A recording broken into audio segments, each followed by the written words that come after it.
क्या आप जानते हैं कि हम अपने ईयर्स यानी कानों की मदद से कोई भी आवाज़ कैसे सुन पाते हैं? चलिए देखते हैं कि हमारे कान कैसे काम करती हैं। हमारे ईयर को 3 पार्ट्स में डिवाइड किया जाता है। Outer ear, middle ear, inner ear. जब भी कोई साउंड वाइब्रेशन जनरेट होती है तो वो वेव्स की फॉर्म में हमारे आउटर ईयर में इंटर होती है। हमारे आउटर ईयर के एंड पार्ट में ईयर ड्रम प्रेजेंट होता है। जब ये वेव्स ईयर ड्रम से टकराती है तो ईयर ड्रम वाइब्रेट करने लगता है। ईयर ड्रम की वाइब्रेशन से साउंड सिग्नल मिडल ईयर में पास होता है। मिडल ईयर में 3 छोटी छोटी बोन्स मौजूद होती हैं।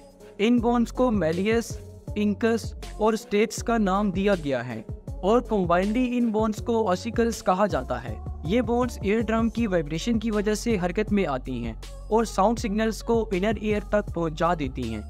इनर ईयर में एक फ्लूइड फील्ड चैम्बर मौजूद होता है जिसे कोक्लिया कहा जाता है। ये चैम्बर स्नेल के शेल की तरह दिखाई देता है। इस चैम्बर के अंदर फ्लूइड के साथ साथ टाइनी हेयर सेल्स भी मौजूद होते हैं। इन हेयर सेल्स की सरफेस पर हेयर लाइक प्रोजेक्शंस मौजूद होती हैं जिन्हें स्टेरियोसीलिया कहा जाता है।